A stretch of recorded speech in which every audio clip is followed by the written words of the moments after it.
I'm Anna Jordan. I'm from a farm near Centerville, Iowa. I went to Iowa State and studied agricultural business and economics before coming to Drake, where I graduated last December and was recently, in May, sworn in as an attorney. I'm now working at the Ag Law Center as the Policy and Outreach Coordinator, or kind of the new MAT, if you will. And then I'm also a fellow at the Iowa National Heritage Foundation. And my name is Andrew Lauber. I'm originally from Lake City, Iowa in Calhoun County, where my family farms corn and soybeans there. And I'm also an Iowa State University graduate. Attended Kansas State University and wrote a thesis on the Conservation Reserve Program and the benefits that provides our Iowa lands.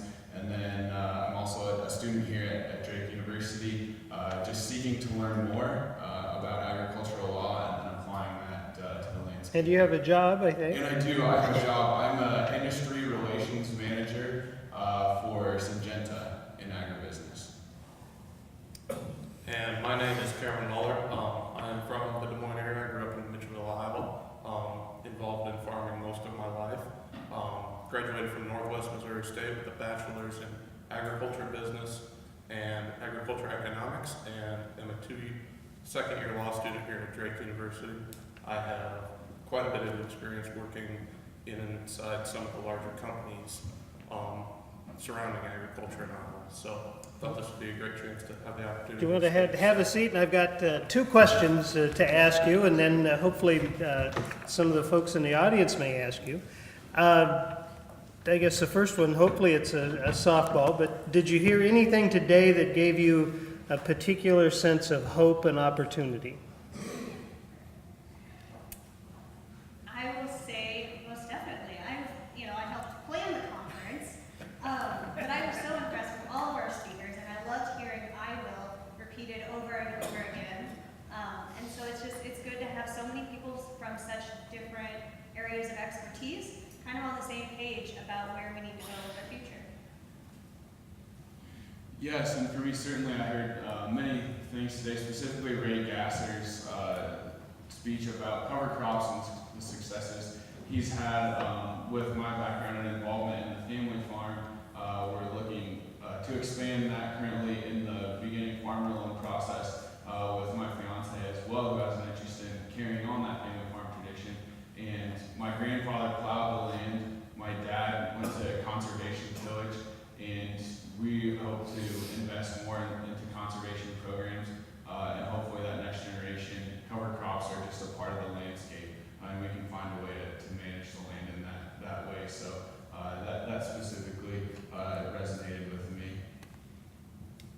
I've sat through many of these types of conferences over the years, especially being involved in the academic side of it.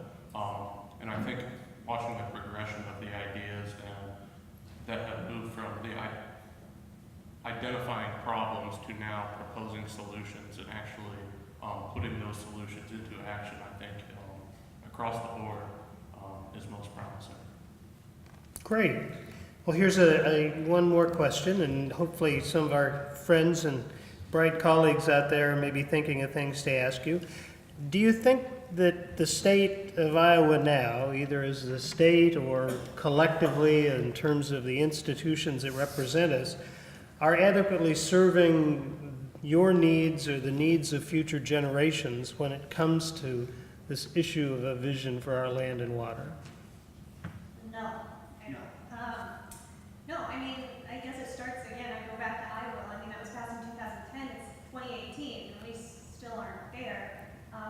And I would say, my fiance and we look for those amenities that Hannah was talking about.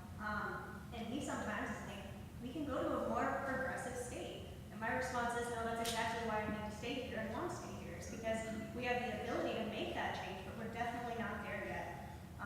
We definitely have mechanisms to do that, but our waters aren't clean. There isn't enough public lands that we can go out and hike and enjoy. The public lands that we do have, we're lakes ourselves, and they're not clean, and they're not enjoyable. And so, no, I don't think we're there, but I think we have mechanisms to get there. And I would say that we are in a state of improvement. We we've seen improvements. As I just talked about, my grandfather plowed the land. We still have that plow on our farm. It hasn't been used in decades now. My father implemented the conservation tillage, and we've got 50 acres in the conservation reserve program now. So we're taking steps to get there, but this meeting has to happen in Wells Fargo Arena, or it has to happen somewhere else. It's got to be at the same table, having conversations together with others who are actively engaged in the farm and that next generation. The average age of the farmer right now is 59, and if you're 59 years old and profit margins are low, it's very difficult to implement new practices and take a risk. But when you're young and you have your whole life ahead of you, it's a lot easier to implement new programs. And so this messaging has to be aimed at young farmers. And right now, we're probably looking at 30% of active farmers to not be farming in the next 15 years, probably even more than that. And so you're dealing with a smaller pool of people to convince. I would say we are an international leader. This week, I'll be in a meeting with a Chinese delegation who's visiting Iowa to learn from our practices so they can go back to China and fix their river systems and their soil erosion. And so we are taking steps. And in our environmental regulation of agriculture class, we've read the Des Moines Waterworks case in the decision. In the verbiage in there, it says, as every farmer knows, the work is never done. And as every farmer knows, the work is never done, and we're working on it.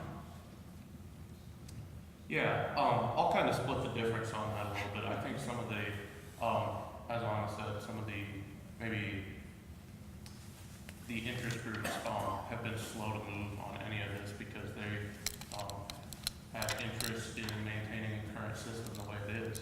But I had the good fortune of working with the Iowa Finance Authority and Iowa Economic Development for about a year, working specifically in beginning farmer loan programs and capital investment for young people, not too much older for the most part than us, trying to get into farming. And I promise you that there is, as Andrew said, there is movement, even in the places where you wouldn't think. I've been even in the farthest stretches of northwest Iowa.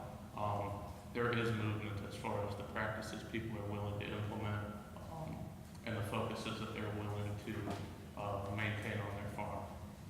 You know, of all of our speakers, I think, and not to single one out, but I will, Matt provided us with kind of a hopeful vision based around the idea of farmers leading and seizing climate change. So rather than treating it as this thing we either have to deny or question whether or not we believe it, but instead, right, looking at it and doing something with it and performing in many ways this historic role that he sees agriculture as playing.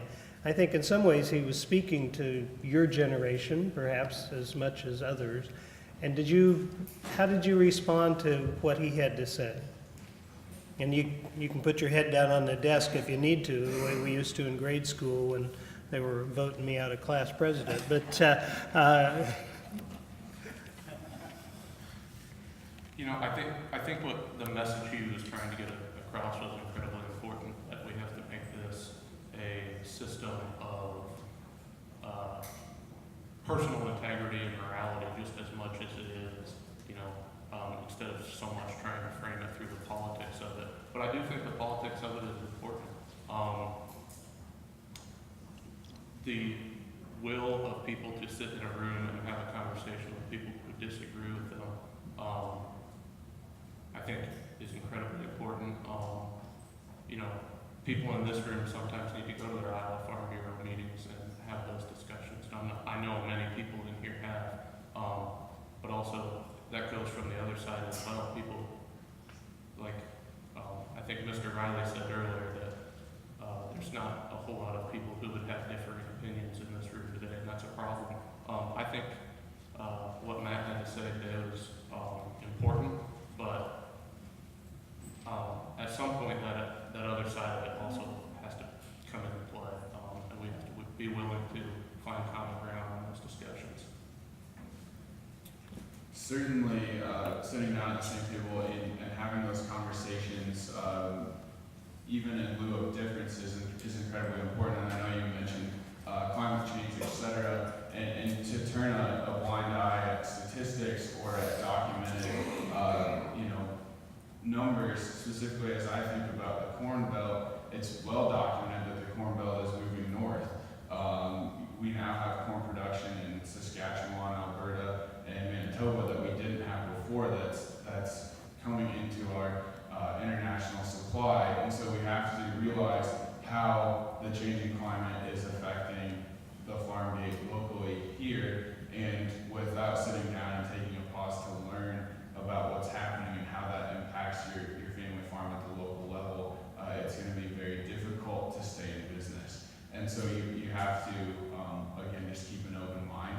And I hope and would speak on behalf of the next generation, and I think we have more of an open mind because we have to. Something that Matt said that I thought was kind of interesting. He said the work, regardless of where you're at religiously, the work in conservation is certainly spiritual in nature.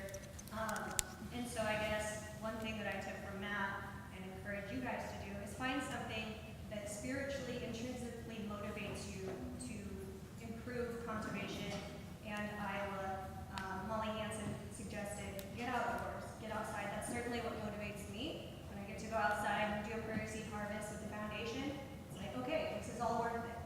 So that's something that I really took from that, is finding that intrinsic motivation. And one final question from me, I guess, is if you had been invited to be a speaker, was there something that you would have shared with us that you didn't hear that you'd hoped you would have?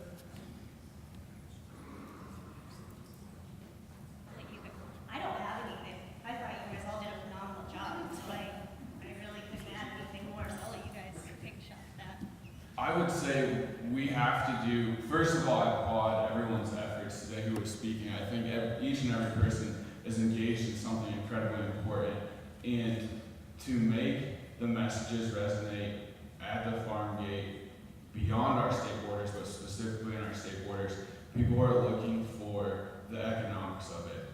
Unfortunately, that's the reality. And so if we can arrive at a place where we can prove, and through what Ray talked about, and as I've talked with farmers about no-till as well, the economics are there and the yield bump is there. But that story has to be incorporated into the story in order to change the minds of folks who may need to be more progressive in their production practices. Yeah, completely agree with Andrew about that. Personal self-interest and putting food on your plate for your family, a little bit of money in the retirement account every month, a lot of times has to take precedent just in the world that we live in. And I always take the approach that whenever you go sit with a farmer, you have to put yourself in their shoes as far as that is concerned. And I also think that one of the things that is missing in conversations like this is identifying the people who connect with the farmer every single day at that farm gate, their local agronomist, their local cooperative owner. Those people are the next line of people that we have to get to have these conversations. Because if we can get those people to start implementing or helping these farmers at the farm gate implement these more sustainable practices, that will just speed up the pace of what we are trying to do in this room here today. Thank you. Are there questions from the audience? Yeah, Dr. Hatfield. Segue off your last comment, and that is how do we get beyond the audiences here so this message gets out to a much more, you talk about the consultants at the farm gate, you talk about the producers, all this. How do we get this message to the community that really can implement it? That may be a question for everybody, but we'll give them the first shot.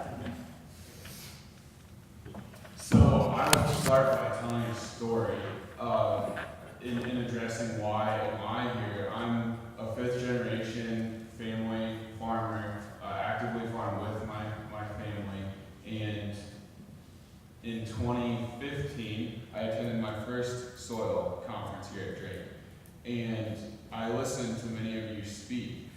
and I was enlightened by what you had to say, and at the same time, on actively farming on my family farm in Calhoun County, involved directly in the Des Moines Waterworks lawsuit, it was something that, as a next generation farmer, I said this is something that isn't going away.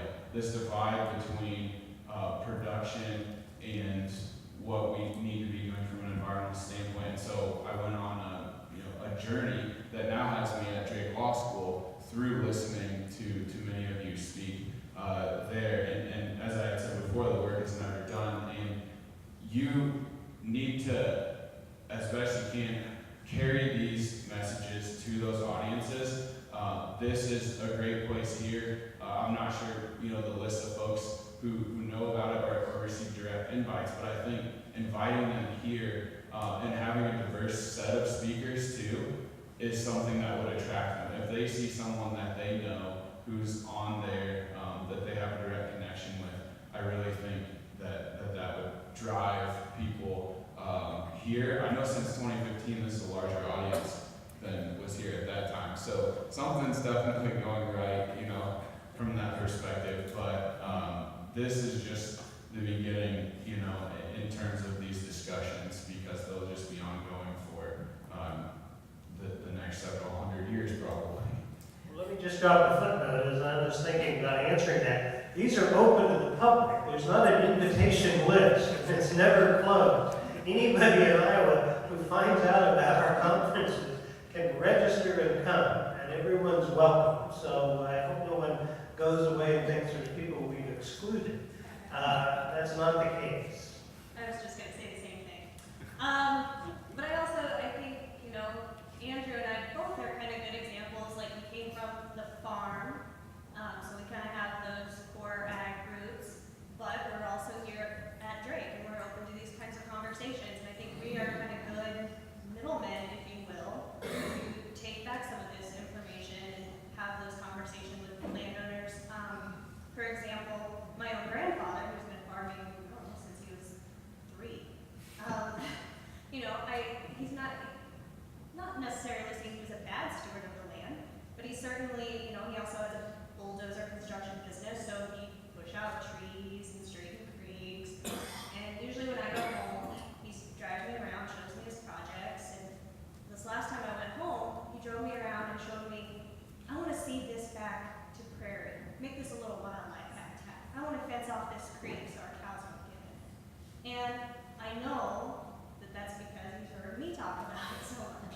And so I think Liz Garst said it well earlier, we just need to be talking about these things. We need to just have open conversations and not be afraid to offend people. Because they're facts, and it is what it is, and it's not a partisan issue. It's not an urban-rural issue. Let's just talk about it. Other questions from the audience? Jim, and then we have a couple back here. I can think of very few, if any, large social or environmental problems that they've all been solved by some combination of regulation and personal voluntary effort. Finding that balance, though, between the two is a tough part. How will your generation, given the fact that the urgency with which a lot of the speakers have talked today, how do we find that balance quickly enough to make some of this happen? Your generation is moving into leadership. It's your job now. So how do we find that balance? That's a true solving the world's problems here today type of question. And it's a good one too. I think specifically, sitting here today, and I know Bill's not here right now, but I would love to have Bill come ride the combine with me, and just us talk about nitrogen application timing and what it takes to grow the crop. And I think that we can both find that we have the same interests. We want clean water too, and we want to be as environmentally sustainable, as possible. But through those relationships, and I know folks from the EPA come to Iowa to view, what's going on here, and how do we set policies and regulations that also allow for economic productivity. And the voluntary approach is also something that is incredibly important on our farm. We're able to take acres out of production and put them in the CRP program that really probably shouldn't have been farmed in the first place. And so we have a program that enables us to be profitable, but at the same time serve the interests of the environment too. But without having the conversations, and I think the face of agriculture is changing. My mother and father live in Ames. My brother lives on the farm near Lake City, and I live in West Des Moines here. But we all farm together. And as our towns unfortunately start to decrease in population, the families will largely center out of these larger areas and go out to the farm. Folks are able to do that now. And so how does the changing face of agriculture influence this as well?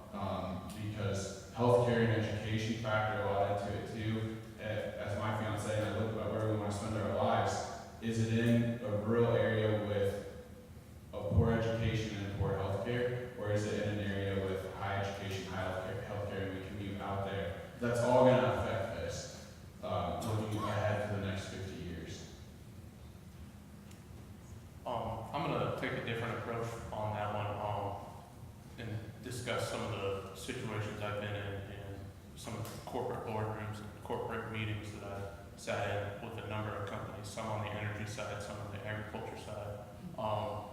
And there has to be, like you said, regulation has to play a role in this, and I think there's been a lot of movement on that. There's 40 of us at Drake Law School in this environmental regulation class at Professor Hamilton's, and I think that's probably about double the amount of students, and these are students from all across the political spectrum. I think you should be impressed by that, that people are willing to concede that point by now. But there has to be, along with regulation and maybe that mandate that comes from that, there has to be a financial incentive to ever get the power brokers in agriculture that play such a role in influencing farmers and people at the farm gate to take those next steps and make those sustainable solutions happen. One of them is a great example has been the wind production in Iowa.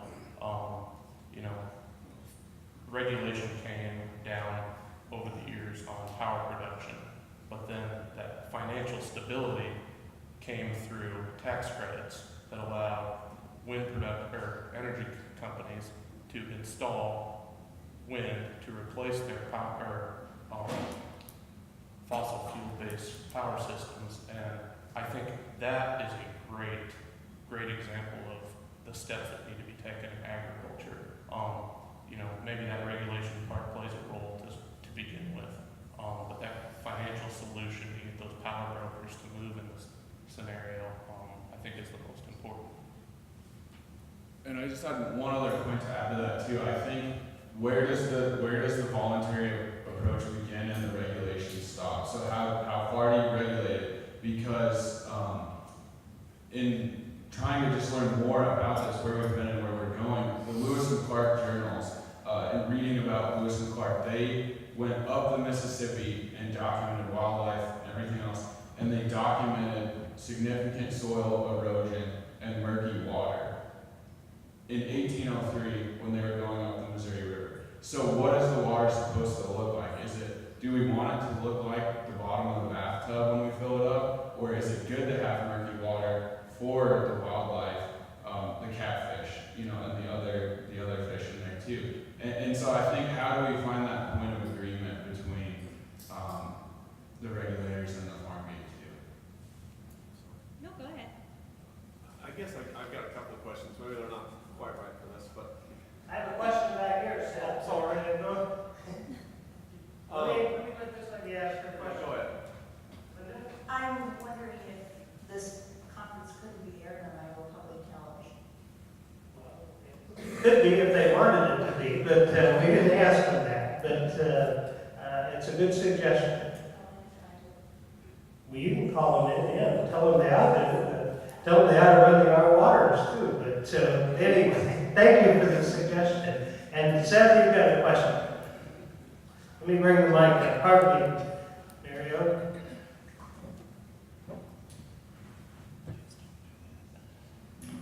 I think it's one, I think when we're talking about farming, you know, with your operation too.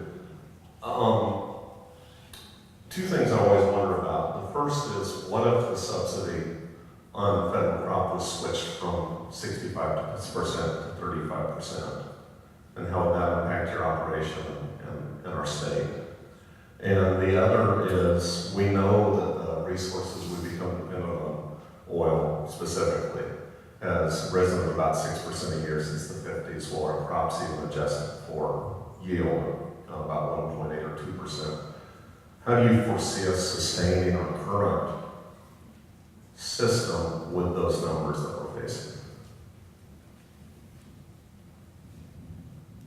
So with the subsidy aspect, throughout my education experience, I had a project on the European system, the EU system, the subsidies they have there. They've been able to maintain their small farms. And in our area, it's very difficult. My brother's in aquaculture. My dad works off the farm, and I work off the farm as well. My grandpa, who's 86, is the only one who was able to ever farm solely on the farm, and my grandma didn't work off the farm. That's changed. That's a changing face of agriculture. And so I think as you evaluate the subsidies, there has to be a valuable use there too. But where are they applied? How are they used? Are there specific, earmarks to certain areas too? I would probably err on the side of, and this would maybe perhaps be more of a political view, but that minimizing the amount of subsidies allows the best managers, to be successful within the market as well. The second comment you had about the oil. Our inputs, we are dependent on finite resources right now. Right. And when you track the price of those resources, specifically since post-World War II, since 1950, track the price of those resources relative to the price of the products we sell, the commodities we sell. How do we sustain that? How do we sustain that? And so you're talking about oil and gas, along with corn and soybeans, etc. I think just here in the past week, you look at corn and soybean markets. When I was a kid, we were at $1.75 and about $4. So $1.75 for corn, $4 on beans. That was in 2002, which was our lowest profitable point that we've now arrived back at 2002 levels again. And just this week, Green Plains announced that they're shutting down 2 plants that have a significant impact on the rural communities and also, the entire domestic supply, which you could attribute to the current tariffs and whatnot, probably. But I don't think it's sustainable. Where we're at currently is not sustainable, and we absolutely are going to lose. We could possibly lose the next generation, and we'll have greater consolidation of family farms. But through that, farms are going to have to become more diversified too. My brother's in aquaculture, for example. He's adding to the business by having the ability to live on the farm but work off the farm. How do we partner with the state to bring in more businesses like that? I don't think it's sustainable where we're at currently. Go ahead. Go ahead. Well, Bob has a question, so it may focus on you, but we're going to let Bob have the last question, and then we'll let you folks have some wrap-up remarks. Well, just a comment to Andrew. You brought up about this Canadian corn because of climate.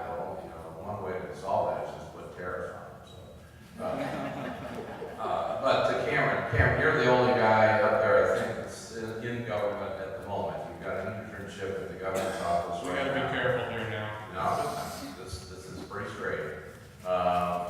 In 2010, Governor Branstad got elected with 52.9% of the vote, and he said that this was a mandate for him to be in office. In 2010, there was another thing on the ballot that got 62.6% of the vote, and that was the Iowa vote, or the Natural Resources Recreation Trust Fund. It was not a mandate, apparently, because nothing has happened to it since then. What is the political formula to get Iowa passed, to get these conservation systems in place, to get a whole shift of the land ethic to one of much more engagement by the rural community instead of stiff-arming every single thing that's come by in the last 10 years to move this in that direction? What everyone here is wanting today has not been realized because of a lack of a mandate that we all thought was mandated. So do you have any comments on the political problem here? I will take that, but I got to think on that for a minute. So I've been actually meeting with legislative candidates kind of all summer, and largely talking about Iowa, and a lot of pushback that I hear is, one, it's a sales tax increase, people don't want to raise taxes. Two, there's this kind of fallacy that Iowa would put more land into public ownership, thus taking out of private ownership and out of the hands of young and beginning farmers.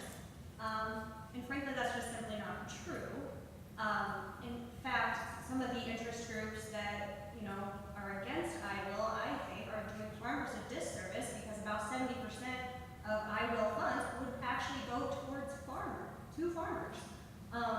And so what I think we can do and need to do to get over that I've been working on is talking with legislators, getting them facts, because there's a lot of misinformation out there, and talking with farmers and letting them know, hey, there's this big pot of money potentially for you. We would have $1 billion right now invested in natural resources and conservation if we had funded it in 2010.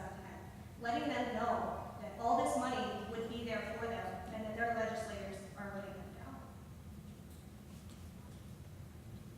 Yeah, I agree with Anna a lot about that. I think those interest groups have become very, very good at using fear tactics in their campaign to make a minority of voters very politically powerful. And I think that's where you see that. And I think Anna's exactly right. To combat that, you have to,